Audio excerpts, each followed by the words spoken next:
Tere, kallis kogudus, mul on hea meel tuua oma venna järgselt samuti. Ma loodan, et ta tõi teile tervitusi, aga kui ka ei toonud, siis seda suurem mul hea meel tuua tervitusi Tartu kogudustelt.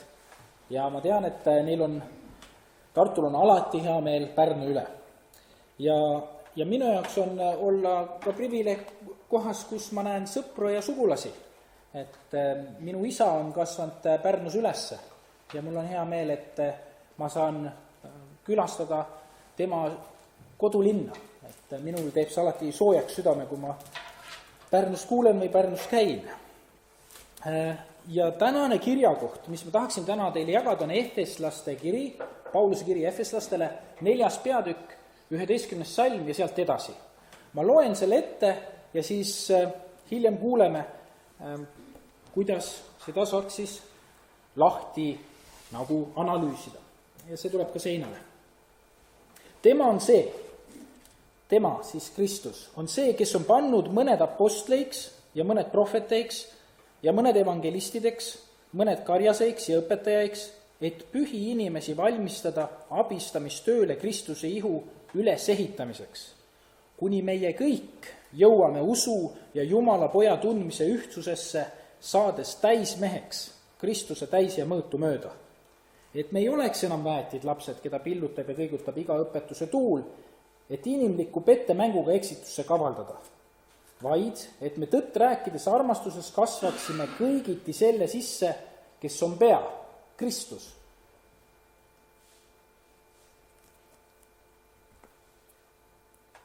Temas on kogu ihu liidetud kokku ja hoitakse koos kõigi üksteist toetavate liikmete abil, nii nagu on iga üksikliikme ülesanne. Sel viisil saab ihu kasvu jõu iseenese ülesehitamiseks armastuses. Ma ütlen seda nüüd ja tunnistan issandas, et keegi teist ei elaks enam nii, nagu paganad elavad oma tühises meeles, olles oma mõtlemisega sattunud pimedusse ning võõrdunud Jumala elust neis oleva teadmatuse ja südame paadumuse tõttu.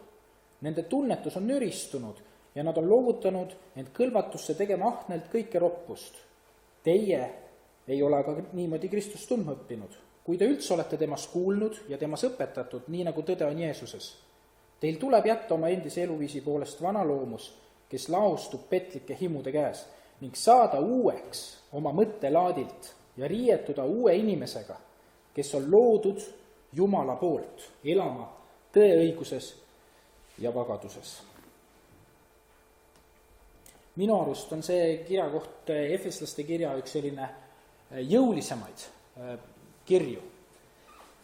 Ja kuidas ma näen, millele Jumal viitab tähelepanu siin läbi Pauluse, on see, et me oleme lapsed. Inimest erinevates piibli kirjakohtades võrreldakse lastega. Isegi kui sa saad usklikuks, saad kristlaseks, sa ikkagi sünnid lapseks. Aga probleem seejuures on see, et me võime jäädagi lasteks. Me võime jääda nii-öelda arengupeetusega, vaimuliku arengupeetusega olla. Füüsiliselt kasvame, aga vaimselt jäämegi lasteks. Ja Paulus kutsub üles inimesi kasvama laste staatusest edasi. Elu, see terve elu, millest siin koguduses ka mitu nädalat jutt on olnud, nõuab harimist. Elu iseenesest ilma hariva käeta liigub kaose suunas. Kui me vaatame loodust, kui keegi sellega ei tegele, siis ta liigub iseenesest kaose suunas. Samamoodi on inimese usueluga. Kui keegi sellega ei tegele, ta liigub iseenesest kaose suunas. Ja minu ülesanne täna ei ole siin kedagi materdada või maha teha, vaid pigem tuletada meelde ja julgustada leidma üles seda jõudu, mida Jeesus pakub sinu usuellu. Ja ma võrdleksin seda aiaga. Täna oli meil siin juttu ühest kujundist, milleks on maja, aga ma nüüd laiendaksin seda, et mis siis, kui on olemas ka üks aed. Et sinul on oma kodu, ütleme nii, sul on oma maja, see on sinu elu, ja kujuta nüüd ette, et sul on selle maja ümber oma aed. Ma usun, et kõigil inimestel on olemas oma usuaed. Võib-olla see inimene isegi ei tee kaardinaid lahti ja isegi ei taha seda tunnistada, et mul on seal taga üks aed, aga kõigil on üks aed. Mõnel on see selline ilus, klassikaline aed, muru alati pügatud iga pühapäev. Ja seal on võib-olla ka väike kompostiunnik, kus saab nagu kangemat kraami võtta aeg-ajalt. Mõnel on selline esivanemate kõrghaljastus aias, esivanemate uskumused. Ja seal tuleb tähele panna, et need puud kunagi sulle maja peale ei lendaks.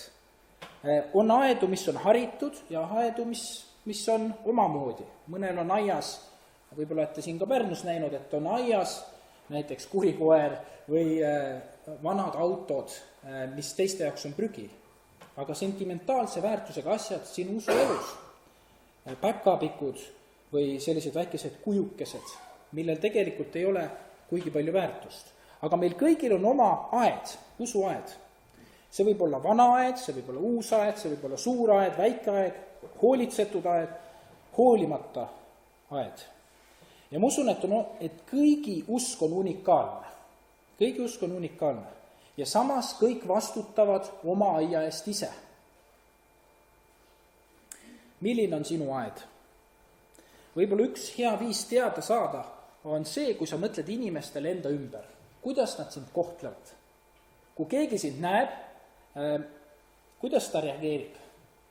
Mõni inimene, kui ta näeb sinu elu, siis ta hakkab iseenesest käised üles käärima ja muutub kaastundlikuks ja küsib, kas on kuidagi, kuidas ta saab sinu pärast palletada. Ma arvan, et kui see kestab su elus tükk aega, et teine inimene tuleb justkui sinu aeda harima iga kord, kui te kohtute, siis su elus on probleem, millega tuleb tegeleda. Ja see ei ole teise inimese ülesanne ainult. Samas mõnel on aed selline, et ta saab sinuga kokku ja see tuttav inimene võib öelda, et tead, sinuga on nii tore aega veeta, kuna me uuesti kokku saame. Alati, kui ma sinuga kohtun, ma kuidagi nagu saan midagi. Ta nagu toitub sinu aiast. Piibel kutsub meid elama sellist elu, et inimesed meie häid tegusid nähes ülistaksid siis isa. Mõnel on ka iluaed, aga piibli kutse on selline usuelu, kus inimene ei mõtle enam sellele, et küll sina oled ilus aia endale teinud, vaid sellele, et küll sinu isa on alles rikkalik isa. Et vaat, kus alles siin õunakud kasvavad. Et Jumal on su elus nii palju teinud. Ma tahan käia rohkem sinu aias. Efeslaste 4:13. Mis on veel mõned asjad, mis peaksid kirjeldama siis meie usku? Kuni me kõik jõuame usu ja Jumala poja tundmise ühtsusesse. Meil toodatakse seda, et meil oleks mingisugune ühtsus Jumala poja ja usu tundmises. Jumal kutsub meid üles elama ilusat aega, kus oleks Kristus. Ta ütleb nõnda, et me saades täismeheks Kristuse täis ja mõõtu mööda, meie aias peaks olema Kristus, Kristuse keskene aed. Me peaksime olema tema moodi. Efeslaste 4:14 ta jätkab nõnda, et me ei oleks enam väetid lapsed, keda pillutab ja kõigutab iga õpetuse tuul. Sinu elus ei tohiks olla seda, et sa oled nagu heitliku laadiga, et kord usud ühte asja, kord teist asja, kunagi ei tea, mis on päris see õige asi. Jumal kutsub meid elama ja rajama sellist kindlat aeda. Midagi, kus nagu sa tead, mis asi on mis. Tõtt rääkides armastuses. Meie elud peaksid olema sellised, kus me saame rääkida tõtt armastuses. Suhtlev, aktiivne suhtlev inimene on Jumala tahe. Et me räägiksime üksteisega ja me räägiksime olulistest asjadest. Ja lõpuks ta ütleb, et selle tulemus peaks olema nii inimeste kui koguduse kasv ja kasvujõud. See peaks olema loomulik, mitte kuidagi tekitatud. Et see on selle aia tulemus, et ta on nagu tugev aed, kus on elujõudu. Ükskord ma kohtasin ühe tuttavaga ja ta ütles nõnda. Meil oli juttu tulevikust ja sellest, mida nagu elus peale hakata ja millised eluvalikuid me teeme. Ja ta ütles, et mina olen mõelnud, et mul tegelikult väga nagu eesmärk ei olegi, aga ma olen mõelnud, et võiks nagu maja osta millalgi. Ja ma küsin, et miks sa tahaksid endale maja osta, et huvitav, see on suur plaan. Ja ta ütles, et kõik nagu teised nagu siin ümber nagu ka ostavad, siis ma olen mõelnud, et ma peaks ka ostma. Ja mõnikord me elame oma elu nõnda. Me teeme asju, sest teised teevad. Eestis on öeldud, et on olemas selline aia kolmainsus, et Eestis on ka selline kolmainu aed, et peab olema mast, batuut ja kiviktaimla. Kristluses seda ei ole. Uskliku inimese aias ei ole sellist asja, et kõigil peab olema aias üks mast, kõigil peab olema aias üks batuut ja kõigil peab olema kiviktaimla. Jumalal on meile unikaalne tee ja unikaalne aed. Aga kuidas seda saada? Mis ma siis tegema peaks, kui ma ei saa lihtsalt teisi kopeerida? Pärnu linna üks kangelane,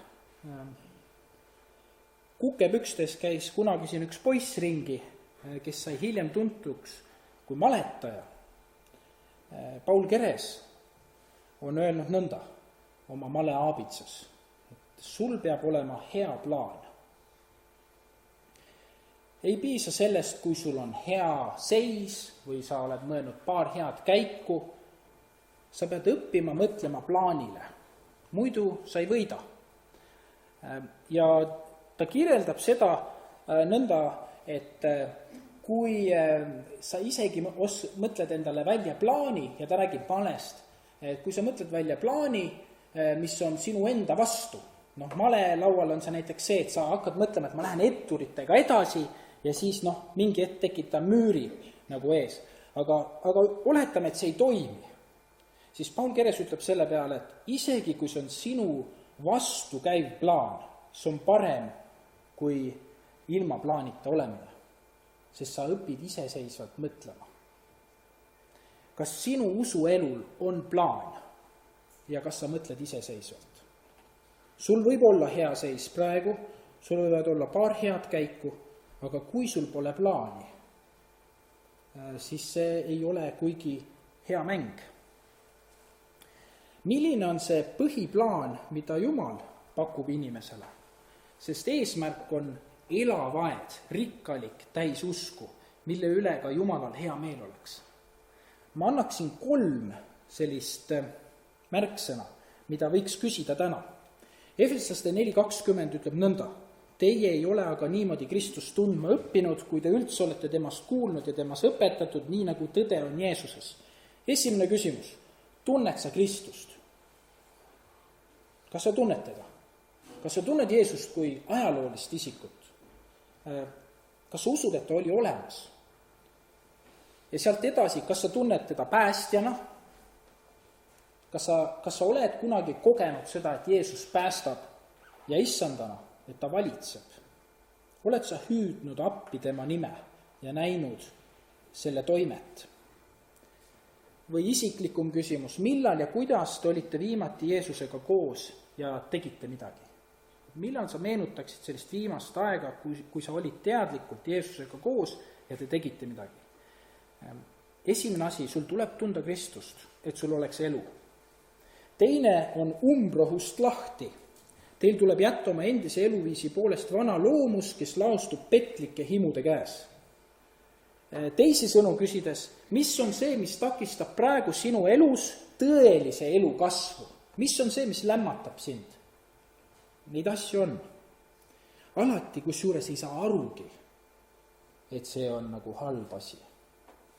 Mõned umbrohud lõhnavad ja mõned umbrohud on ilusad. Mõned umbrohud on alati olnud ja kõigil teistel on ju ka. Mõned umbrohud on sellised, mis on meile suguvõsale omased. Mõned umbrohud on sellised, mida kohati võib isegi kogudus soosida. Mis on umbrohi sinu elus, millest tegelikult tuleb lahti saada? Anna ruumi tõelistele taimedele. Kõik tuleb läbi katsuda, ütleb Piibel. Me peame õppima oma aeda läbi katsuma. Käed mullaseks tegema. Võib-olla 2 asja, mida ma küsin, kui ma tahan teada, kas see on õige taim või ei ole, kas on õige harjumus, kas on õige praktika, kas on õige projekt või üritus, siis ma küsin 2 küsimust. Kus on Kristus selles? Ja teine, mis on selle vili? Eeldatav vili või mis on see vili, mis ma praegu näen? Ma arvan, et need aitavad hästi läbi katsuda häid taimi. Mõnikord on aias siis mitte ainult usk, vaid ka umbusk ja ebausk. Ja neile ei tohiks olla uskliku aias ruumi, sest need lämmatavad tõelist elu. Ja kolmandaks, esimene Kristus, tunda Kristust, umbrohust lahti saada, ja kolmas, võib-olla see kõigile ei meeldi ja mõnele meeldib võib-olla see kohati üleliia, on areneda pidevalt. Efeslaste 4:23-24 ütleb nõnda: ning saada uueks oma mõttelaadilt ja riietuda uue inimesega, kes on loodud Jumala poolt elama tõe, õiguses ja vagaduses. Mõnele inimesele meeldib areneda ja mõnele inimesele ei meeldi areng sugugi mitte. Peetrus tsiteerib Vana Testamendis Jumala öeldut: olge pühad, sest mina olen püha. Jumal kutsub arenema usklikult pühaduse suunas. Mitte sellepärast, et me oleksime teistest pühamad või sellepärast, et mul on lihtsalt nagu paha olla ja eile ma ei olnud nii hea, täna tahaksin olla parem. Mitte süümepiinade pärast, vaid sellepärast, et Jumal seab enda standardiks inimesele. Ta ütleb, et mina olen püha, tahan, et teiegi oleksite. Umbes nagu isa. Kui mina mõtlen oma 4 tütrele ja mul on, ütleme, mõni selline hea omadus ja ütleme, et hoolsus on mul läinud paremaks aastatega, siis see on see, mida ma toon eeskujuks neile. Ja ma tahan, et minu tütred oleksid sellised, sest ma olen, ja mul on see kindlus seda öelda, sest ma tean, et see on võimalik. Samal kombel Jumal, kui ta on püha, tal on õigus oodata oma lastelt, et nemadki oleksid pühad, isegi kui me ei mõista pühaduse tähendust. Ta ütleb seda siiski ja kutsub meid arenema.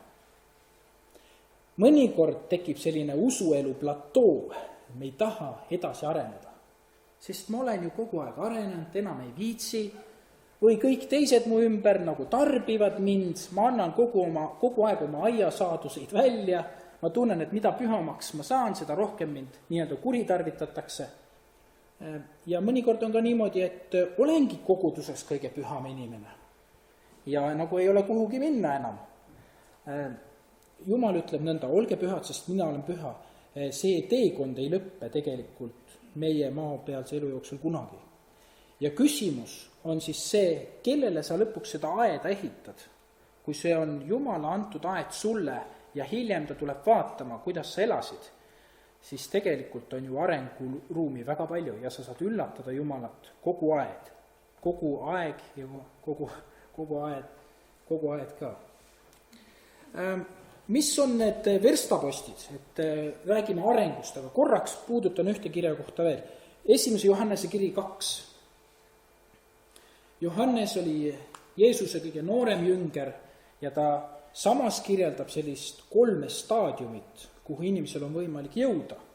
Johannese 2, 12-14 on kirjas nõnda: ma kirjutan teile, lapsed, sest patud on teile andeks antud tema nime pärast. Ma kirjutan teile, isad, sest teie olete mõistnud teda, kes on olnud algusest. Ma kirjutan teile, noored, sest olete ära võitnud kurja. Ja nüüd ta läheb uuele ringile ja ta lisab varasemale natuke juurde. Ma olen kirjutanud teile, lapsed, sest teie olete ära tundnud isa. Ma olen kirjutanud teile, isad, sest teie olete mõistnud teda, kes on olnud algusest. Ma olen kirjutanud teile, noored, sest te olete tugevad ja Jumala sõna püsib teis ning te olete ära võitnud kurja. Et on olemas 3 vaimuliku arengu staadiumit ja esimene on lapse staadium. See on see, kui sa tead ja tunned ja oledki läbi elanud pattude andeks saamise. Sa oled ära tundnud isa, Jumala poolse tingimusteta armastuse. Aga edasi on noore staadium. Ja nii palju, kui mina olen Eestis noorte kristlastega kokku puutunud, ma tean, et paljud noored ei ole tegelikult vaimulikult noored. Nad ei ole võitnud ära kurja ja sõna ei püsi neis. Ja sama kehtib ka vanade inimeste kohta. Mõned käivad aastakümneid koguduses, aga ei mõistagi, et terve elu neil olid sellised usumähkmed all. Nad ei saanudki nooreks. Selleks tuleb võita ära kuri ja sõna peaks meis püsima, et me saaksime nimetada ennast nooreks. Ja kolmandaks, isad, te olete mõistnud teda, kes on olnud algusest. võib-olla see sõna on isegi selline, mida mina ei oska lahti pakkida. Ma ei ole kindel, kas ma ise olen selles. Aga kas sul on Jumalaga selliseid kogemusi, mida sa tead tegelikult, et sul ei olegi vaja teistega jagada? Sul on omavahelised saladused. Kas sul on Jumalaga rikkalik suhe? Mida siis teha, et mul oleks selline aed, kus oleks elu? Mida ma tegema peaks? 3 asja. Õpi tundma Kristust, uuri Jeesuse kohta, hüüa ta poole appi ja planeeri oma aega temaga. 2, kitku umbrohtu ja istuta häid ja õigesid taimesid. Põleta ära asjad, mis sinu elus ei ole head. Need võivad olla igasugused asjad. Talismanid, asjad, millele sa oled andnud liigse väärtuse, millest sa oled kinni, mida sa tahaksid välja tuua oma majast, kui maja maha põleks. Need asjad ei ole head. Su süda võib olla nendes asjades kinni. Minul olid kunagi mängukaardid, mätsikukaardid. Ma panin sinna 100, võib-olla isegi 1000 eurosid. Mulle said need väga kalliks. Mingi hetk ma põletasin need koos oma noorema vennaga kaminas ära. Ja ma tundsin, et see oli nagu umbrohu põletamine. Neid umbrohtu võib muidugi olla igasugust. Ja 3, õpi tundma Jumala pühadust. Loe, uuri ja veeda aega Jumalaga nõnda, et sa tahad muutuda, mitte et sa tunned, et sa pead muutuma. Et koge tema pühadust, õpi tundma tema pühadust ja las see muudab sind. Ja võib-olla millega me saaks tänasest edasi minna, on see, et kui sa täna räägiksid näiteks kõrval olevale inimesele või joonistaksid paberile oma aia, siis mis on üks asi, mis sa näed, et selles aias võiks muutuda? Mis sa tahaksid ära teha oma usuaiaga? Jumala abiga seda on võimalik teha. Mu vanaema Eevi Vardja on küllaltki vana. Ma mäletan, umbes 10 aastat tagasi juba mul tekkis selline mõte, et minu suguvõsas nagu ei ole inimesed kuigi vanaks elanud. Võib-olla siis minu vanaema ei ela ka. Ja ma olen alati arvanud, et ta sureb ära. Ma ei öelnud talle seda, aga mingi hetk ma tegin juttu sellest, et tead, ma kutsun teda nännaks, et tead nänna, et ma olen tegelikult arvanud, et sa ei ela nii kaua. Aga näed, sa elad. Ja iga kord, kui ma tulen, siis ma ei tea, kui palju elu on antud ja nii, aga on nii imelik tunne. Ja ta ütles, tead, mul on täpselt sama mõtlemine. Mina ka ei tea, ma olen arvanud, et ma suren varem ära, aga näed, ei ole surnud. Ja tead, ja siis ma küsin, nagu mida siis? Siis ta ütleb, tead, nii palju, ma olen ka nagu mõelnud, miks ma siis ära ei sure, aga mulle tundub, et mul on vaja veel nii palju muutuda. Ja siis teinekord tuleb tal pisara silma, kui ta sellest räägib, sest ta ei räägi sellest ainult üks kord. Et ütleb, et kui ma palvetan või olen Jumalaga, et ma tunnen, et mul on vaja meelt parandada. Ja mul on nii palju asju, millest ma veel kinni olen. Ja see on see usk, mida mina noore inimesena imetlen ja igatsen, nähes teda.